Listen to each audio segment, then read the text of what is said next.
My name is Sophia Martinez. I'm 26 years old, a senior architect at Morrison & Associates, and tomorrow I'll be presenting the winning design for the city's most prestigious development project to the planning committee.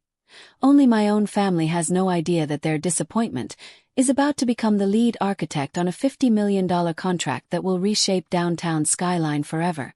Standing in my corner office on the 15th floor, looking out at the city I'm about to help transform, I can still hear my father's voice echoing from 3 years ago. Architecture is a man's field, Mija. You should focus on something more realistic. The memory of that conversation, when I told my family I was changing my major from teaching to architecture, still burns.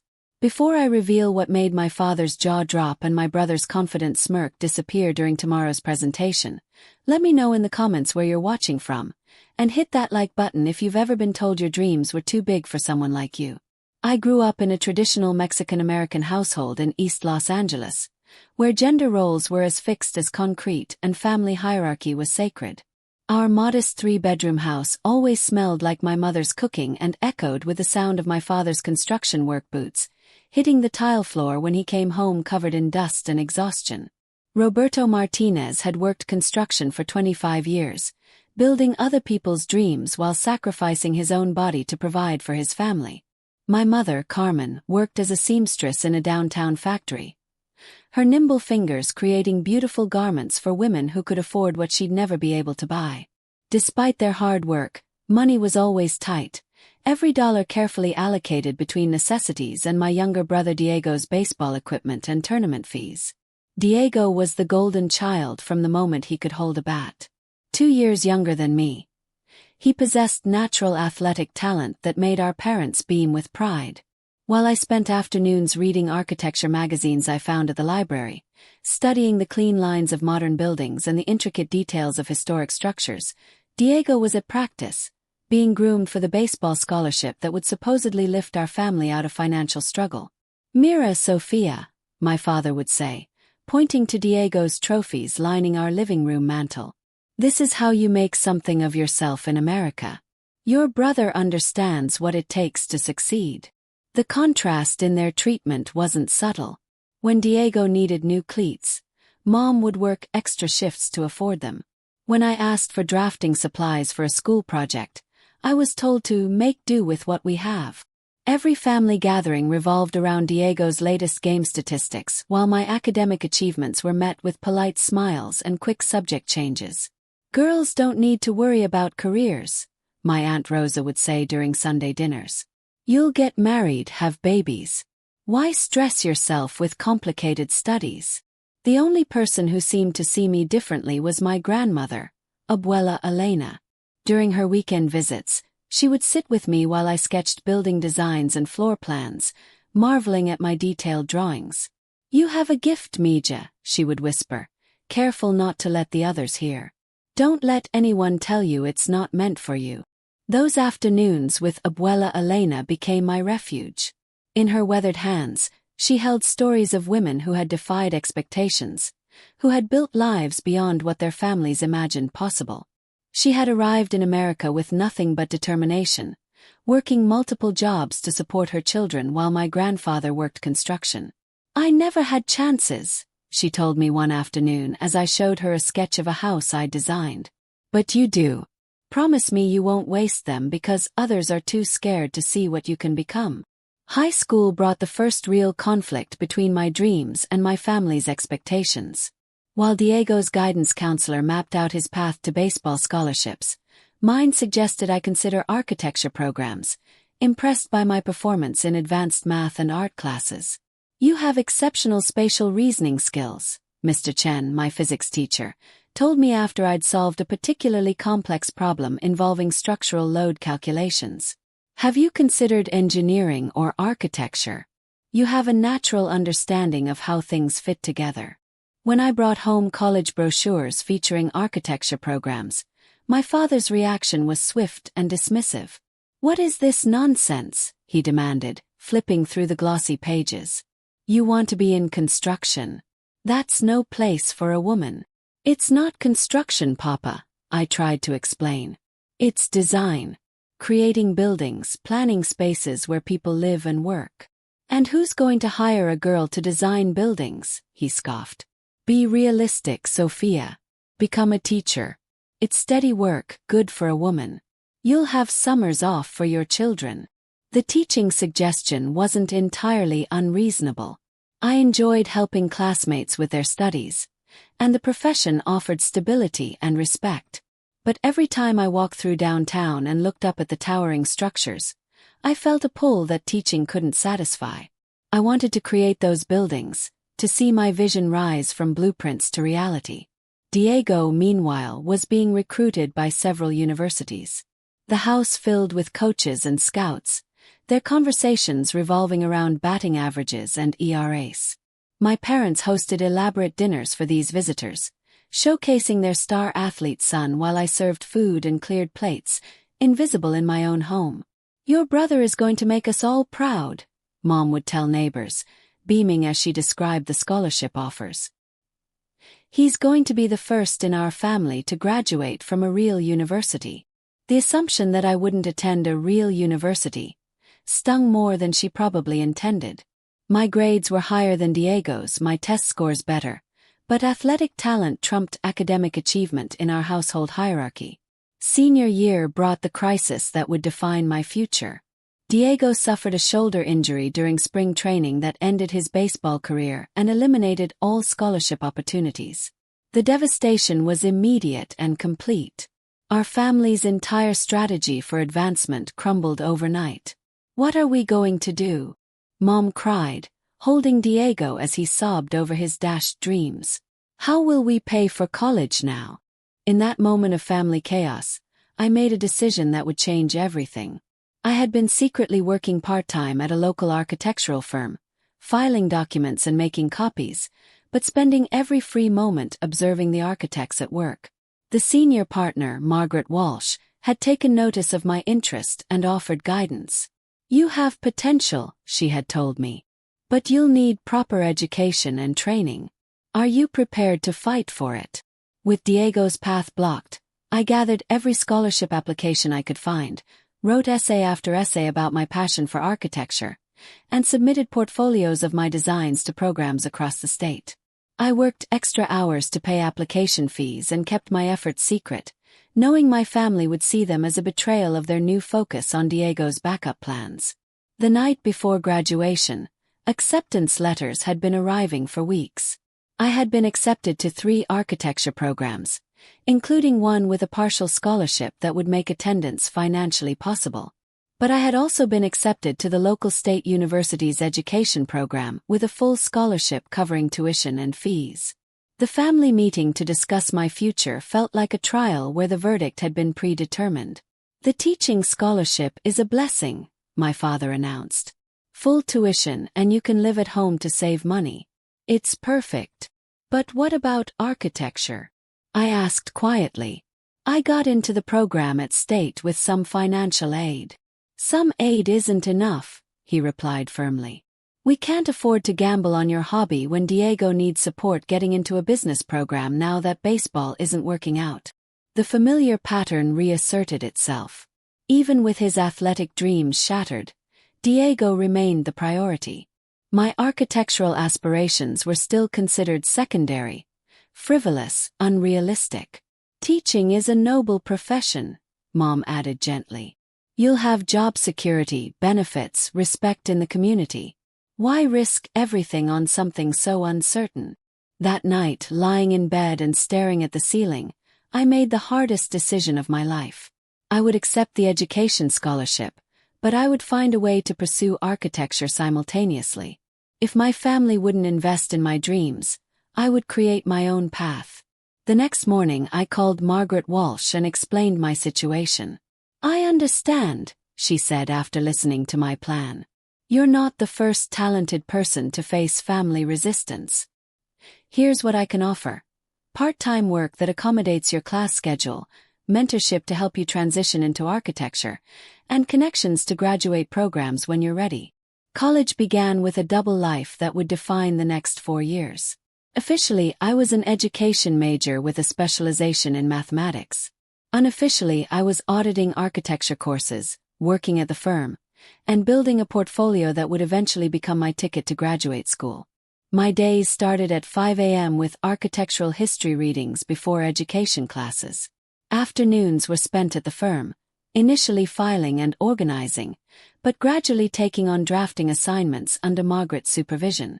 Evenings were devoted to education coursework and student teaching requirements. The workload was crushing, but every small victory in architectural understanding made the exhaustion worthwhile. When I successfully calculated load-bearing requirements for a small commercial project, when my design suggestions were incorporated into a client presentation, when I saw my first technical drawing approved for construction, I felt validation that no education course had ever provided. My family remained unaware of my architectural work. They saw my long hours as dedication to teaching preparation and my fatigue as evidence of my commitment to their chosen path for me. Diego, struggling with his own identity crisis after losing baseball, was too focused on finding his new direction to pay attention to my activities. "You're working too hard," Mom would say, noticing my exhaustion. "Teaching isn't supposed to be this stressful." "I want to be prepared," I would reply, which was technically true, just not in the way she understood. By junior year, I had established myself as Margaret's most reliable assistant. My understanding of building codes, construction processes, and design principles had grown exponentially through practical application. While my education professors praised my mathematical teaching abilities, my real passion and expertise were developing elsewhere. The contrast between my two worlds was stark. In education classes, I was a competent student following a prescribed path. At the firm, I was beginning to contribute original ideas and solutions to complex design challenges. "You have natural instincts for spatial relationships," Margaret told me during one of our mentoring sessions. "Most architecture students take years to develop the intuitive understanding you've gained through practical experience." She helped me research graduate programs that would accept non-architecture majors with strong portfolios and work experience. The path wouldn't be easy, but it was possible. "You'll need to prove yourself twice as hard as someone with a traditional background," she warned. "But your education training actually gives you advantages. You understand how people learn and interact with spaces. That's valuable in architecture." Senior year brought the moment of truth. While completing my student teaching requirements, I was also preparing graduate school applications and continuing my work at the firm. The stress of maintaining excellence in both worlds while keeping my family unaware of my real ambitions was taking its toll. Diego had found his footing in a business program and was thriving in ways that made my parents proud. Their attention had shifted to his new success, giving me more freedom to pursue my architectural studies without scrutiny.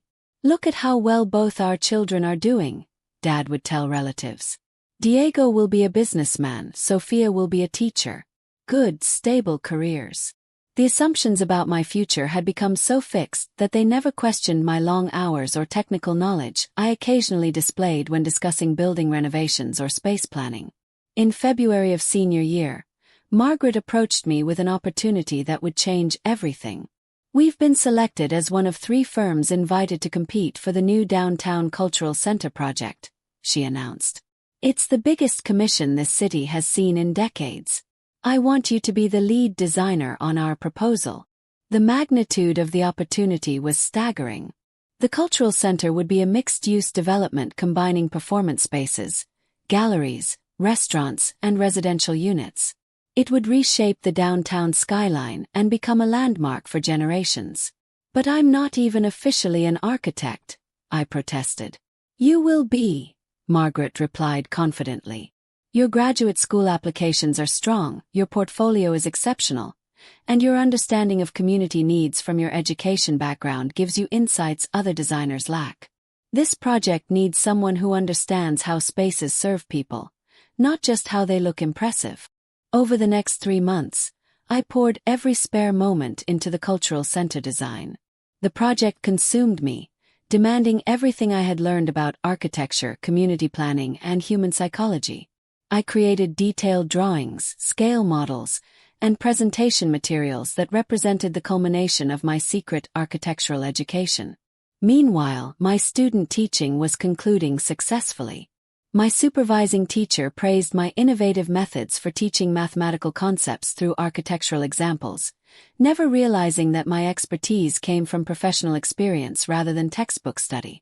"You have a gift for making abstract concepts concrete," she told me during my final evaluation. "The school district would be lucky to have you." The irony wasn't lost on me. My architectural knowledge was making me a better math teacher, but teaching would never satisfy the creative drive that architecture fulfilled. As graduation approached, I received acceptance letters from 3 graduate architecture programs. The best offer came from a prestigious program that would fast-track my studies based on my portfolio and work experience. I could complete my Master of Architecture in 3 years instead of the typical 5, and enter the profession by age 29. But accepting meant revealing my deception to my family and risking their disappointment and anger. Teaching offered safety, approval, and the fulfillment of their expectations. Architecture represented uncertainty, family conflict, and the pursuit of dreams they had never supported. The night before my education degree graduation, I sat in my childhood bedroom surrounded by acceptance letters, architectural drawings, and teaching certificates. Tomorrow, I would walk across that stage as the person my family expected me to be. But the person I had become through years of secret study and professional growth was someone entirely different. My phone buzzed with a text from Margaret. "The Cultural Center presentation is scheduled for next month. Are you ready to show this city what you can do?" Looking at my reflection in the bedroom mirror, I saw both versions of myself. The dutiful daughter who had followed her family's plan, and the architect who had built her own foundation for the future. Tomorrow's graduation would mark the end of one chapter, but the beginning of another that my family couldn't even imagine. The woman who would stand before the city planning committee in just 4 weeks, presenting a design that could transform downtown, had grown up in this house where architectural dreams were dismissed as unrealistic fantasies. The sweet irony wasn't lost on me. I had become exactly who I was meant to be, despite every attempt to redirect my path. As I carefully packed away my architectural drawings and portfolio, hiding them beneath teaching materials and graduation preparations, I smiled at the secret I had carried for 4 years. Soon, very soon, that secret would become the most public vindication of my choices. The girl they thought wasn't meant for architecture was about to show them exactly what she could build. Graduation day arrived with the kind of crisp morning that promised perfect weather for outdoor ceremonies. I woke before dawn, not from nerves about walking across the stage, but from anticipation of what lay ahead in the coming weeks. My education degree would be conferred today, but my real future would be decided when I presented the Cultural Center design to the planning committee. The teaching degree graduation felt surreal, like playing a role in a production where I knew the script by heart but couldn't wait for the final curtain. As I adjusted my cap and gown in the mirror, I thought about the countless hours of secret architectural study that had brought me to this moment. My family saw graduation as the culmination of my education. I saw it as the launching pad for my real career. "Mija, you look beautiful," Mom said, tears in her eyes as she helped straighten my graduation stole. "We're so proud of you. Our daughter, the teacher." The words carried such love and pride that I felt a pang of guilt about the deception I had maintained. But I also felt a growing excitement about the moment when they would finally understand who I had really become. Dad drove us to campus in our family's aging sedan, the radio playing mariachi music that reminded me of Sunday mornings and family celebrations. Diego sat beside me, scrolling through his phone and occasionally sharing updates about job interviews for his business degree. "The economy is tough for new graduates," he said, "but at least teaching has job security, right, Sophia?" "Right," I replied automatically, though my mind was already focused on the architectural project that would determine my actual future. The education school graduation ceremony proceeded with predictable speeches about shaping young minds and building tomorrow's leaders. When my name was called, I walked across the stage with a genuine smile, accepting congratulations from professors who had supported my academic journey, even if they hadn't known its ultimate destination. As I shook the dean's hand, I caught sight of my family in the audience. Mom was crying with joy, Dad was recording everything on his phone, and Diego was actually paying attention instead of checking social media. Their pride was genuine and complete, based on their understanding of who they thought I was becoming. After the ceremony, extended family gathered at our house for a celebration that had become tradition for major achievements. Aunts, uncles, cousins, and neighbors filled our small living room, offering congratulations and advice about my teaching career. "Teaching is perfect for you, Sophia," Aunt Rosa proclaimed, serving herself another helping of Mom's famous tamales. "Stable hours, good benefits, summers off for your future children." Uncle Manuel, who worked in construction like my father, raised his beer in a toast. To Sophia, who chose the smart path. "Education is always a good investment." I smiled and accepted their praise, but I kept thinking about the architectural drawings hidden in my bedroom and the presentation that would happen in just 3 weeks. Every congratulation about teaching felt like another layer of expectation I would soon have to peel away. That evening, after the guests had gone home and the dishes were cleared, I received a call from Margaret Walsh. "Congratulations on your graduation," she said warmly. "Are you ready to focus on the big presentation now?" "More than ready," I replied, stepping outside to avoid being overheard. "I've been thinking about this project constantly." "Good, because I have news. The planning committee meeting has been moved up to next Thursday. The city wants to fast-track the decision process." My heart raced. Next Thursday was exactly 1 week away. "That soon?" "It's actually an advantage for us," Margaret explained. "Our design is ready, while the other firms are still scrambling. Plus, there will be significant media coverage. The mayor wants to announce the winning design as part of his urban renewal initiative." Media coverage. That meant my architectural debut would be very public, visible to anyone who followed local news, including my family. "Margaret," I said carefully, "there's something I need to tell you about my family situation." I explained how I had kept my architectural work secret, how my family believed I was planning to teach, and how the presentation would be their first glimpse of my real career path. Margaret listened without judgment. "I understand completely. I faced similar challenges when I started in this field 30 years ago. Sometimes we have to prove ourselves before others can see our potential. What if they're angry? What if they feel betrayed? Then you'll deal with that," she said firmly. "But first, you're going to show this city what you're capable of. Everything else is secondary to that." The week between graduation and the presentation passed in a blur of final preparations. I refined my drawings, practiced my presentation speech, and built detailed scale models that would help the planning committee visualize the completed project. My family, still glowing from graduation, began discussing my job search in the school district. Dad had arranged for me to meet with the principal at his friend's elementary school, and Mom had started researching neighborhoods with good schools where I could eventually raise my own children. "We should celebrate your first teaching contract with a big party," Mom suggested over dinner Tuesday night. "Maybe rent the community center hall like we did for Diego's high school graduation." The community center hall. The irony was perfect. They wanted to celebrate my teaching career in a building that represented exactly the kind of spaces I hoped to design and improve.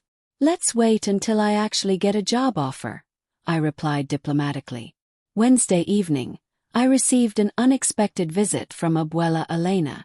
She knocked on my bedroom door as I was making final adjustments to my presentation materials. "Mija, can I come in?" I quickly covered my architectural drawings with a blanket. "Of course, Abuela."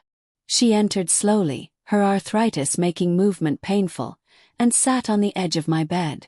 Her weathered eyes seemed to see everything, including the corners of blueprints peeking out from under the blanket. Over the next 3 months, I poured every spare moment into the cultural center design. The project consumed me, demanding everything I had learned about architecture, community planning, and human psychology. I created detailed drawings, scale models, and presentation materials that represented the culmination of my secret architectural education. Meanwhile, my student teaching was concluding successfully. My supervising teacher praised my innovative methods for teaching mathematical concepts through architectural examples, never realizing that my expertise came from professional experience rather than textbook study. You have a gift for making abstract concepts concrete, she told me during my final evaluation. The school district would be lucky to have you. The irony wasn't lost on me. My architectural knowledge was making me a better math teacher, but teaching would never satisfy the creative drive that architecture fulfilled. As graduation approached, I received acceptance letters from 3 graduate architecture programs. The best offer came from a prestigious program that would fast-track my studies based on my portfolio and work experience. I could complete my Master of Architecture in 3 years instead of the typical 5, and enter the profession by age 29. But accepting meant revealing my deception to my family and risking their disappointment and anger. Teaching offered safety, approval, and the fulfillment of their expectations. Architecture represented uncertainty, family conflict, and the pursuit of dreams they had never supported. The night before my education degree graduation, I sat in my childhood bedroom surrounded by acceptance letters, architectural drawings, and teaching certificates. Tomorrow, I would walk across that stage as the person my family expected me to be. But the person I had become through years of secret study and professional growth was someone entirely different. My phone buzzed with a text from Margaret. The Cultural Center presentation is scheduled for next month. Are you ready to show this city what you can do? Looking at my reflection in the bedroom mirror, I saw both versions of myself. The dutiful daughter who had followed her family's plan, and the architect who had built her own foundation for the future. Tomorrow's graduation would mark the end of one chapter, but the beginning of another that my family couldn't even imagine. The woman who would stand before the city planning committee in just 4 weeks, presenting a design that could transform downtown, had grown up in this house where architectural dreams were dismissed as unrealistic fantasies. The sweet irony wasn't lost on me. I had become exactly who I was meant to be, despite every attempt to redirect my path. As I carefully packed away my architectural drawings and portfolio, hiding them beneath teaching materials and graduation preparations, I smiled at the secret I had carried for 4 years. Soon, very soon, that secret would become the most public vindication of my choices. The girl they thought wasn't meant for architecture was about to show them exactly what she could build. Finally, Mayor Collins returned to the podium. The planning committee has reached a unanimous decision. The Cultural Center contract is awarded to Walsh and Associates for their community-centered design and comprehensive understanding of neighborhood needs. The room exploded in applause and cheers. Margaret embraced me as photographers captured the moment. City officials lined up to offer congratulations. Media representatives requested interviews. Through the celebration, I kept glancing toward my family. They remained seated, seemingly paralyzed by what they had witnessed. As the crowd began to disperse, I finally approached them. "Sophia," Dad said slowly, his voice barely audible. "What just happened here?" "I won the biggest architectural contract in the city's history," I replied simply. "But you're a teacher," Mom said, confusion and hurt evident in her voice. "No, Mama. I'm an architect. I've been an architect for 4 years. Diego found his voice first. "Holy shit, Sophia. That was incredible. You designed all that." The profanity earned him a sharp look from Mom, but she was too stunned to deliver her usual lecture about language. "How?" Dad asked. "When? You thought I wasn't capable of this," I finished gently. "You thought architecture was too difficult, too competitive, too masculine for me. So I proved you wrong." The conversation was interrupted by a reporter from the city newspaper requesting an interview. As she asked questions about my background and design philosophy, I noticed my family listening intently, learning about my professional life for the first time. "Ms. Martinez, you're remarkably young to be leading such a significant project. What advice would you give to other young women pursuing architecture?" "Don't let other people's limitations become your own," I replied, glancing toward my family. "Sometimes the people who love us most have the hardest time seeing our true potential. But that doesn't mean the potential isn't there." After the interviews concluded, my family and I walked to the parking garage in silence. The weight of revelations and emotions made conversation difficult. Finally, as we reached Dad's car, he spoke. Sophia, I owe you an apology. A big one. We all do, Mom added, tears streaming down her face. We were so wrong about you. About what you could do. You weren't wrong to want security for me, I said carefully. You were wrong to assume I couldn't create my own security. Diego, still processing everything he had witnessed, asked the question that had been bothering him most. Are you angry with us? For not believing in you? I considered the question honestly. I was angry. For years. But that anger motivated me to work harder, to prove myself beyond any doubt. In a strange way, your skepticism made me stronger. What happens now? Ed asked. Now I finish my master's degree, manage the Cultural Center project, and build the career I always wanted, I replied. The same thing that would have happened if you had supported me from the beginning, except now I know I can do it entirely on my own. The drive home was quiet, each of us lost in thought. When we arrived at the house, Mom immediately went to the kitchen and began preparing my favorite meal. Dad called his brothers to share the news. His voice filled with a pride I had never heard before. My daughter just won the biggest construction contract in the city, he kept repeating. Sophia designed a whole complex. She's going to be famous. Diego cornered me in the living room, his expression serious. I need to ask you something, he said. When I lost my baseball scholarship, when everything fell apart for me, did you think it was karma? Did you think I deserved it because of how we treated you? The question revealed more emotional intelligence than I had ever credited him with. No, I answered honestly. I felt bad for you. I know what it's like to have dreams that other people don't understand or support. But I did support their decision not to pay for your architecture school, he admitted. I thought teaching was more practical. I was wrong. We were all working with the information we had, I said. You couldn't have known what I was capable of because I never showed you. I kept it secret. Why did you keep it secret? Because I was afraid you'd try to stop me. And I couldn't let that happen. That evening, extended family began arriving as news of my contract win spread through our network. The same relatives who had praised my choice of teaching hours earlier now wanted to hear every detail about the architectural project. We always knew Sophia was special, Aunt Rosa declared, apparently forgetting her previous comments about women not needing careers. Uncle Manuel, the construction worker, studied my design renderings with professional interest. This is sophisticated work, Mija. You really understand how buildings go together. The family celebration that night felt different from my graduation party. Instead of celebrating my conformity to their expectations, they were celebrating my success in defying those expectations. As the evening wound down, Abuela Elena pulled me aside. How does it feel? She asked. Surreal, I admitted. 4 years of secret work, and now everyone knows. And your parents? How are they handling it? They're trying, I said. It's hard for them to reconcile the daughter they thought they knew with the woman they saw today. Give them time, she advised. Sometimes love needs a moment to catch up with reality. Over the following weeks, my relationship with my family entered new territory.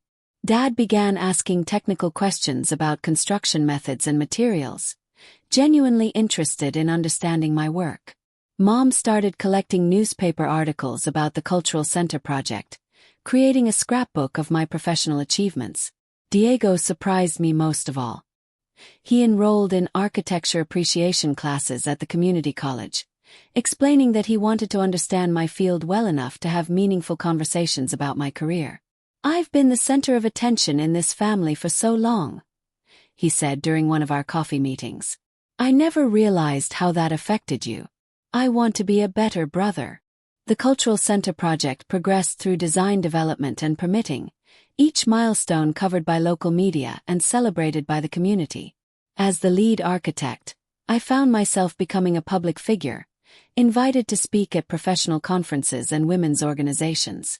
My story resonated particularly with young Latinos facing family pressure to choose traditional career paths. You showed us that we don't have to choose between honoring our families and following our dreams, one college student told me after a presentation. We can do both. 6 months after the planning committee presentation, ground was broken on the cultural center. The ceremony brought together city officials, community leaders, and my family, who had traveled from Los Angeles to attend. As I watched the excavation begin on the site where my vision would become reality, I reflected on the journey that had brought me here.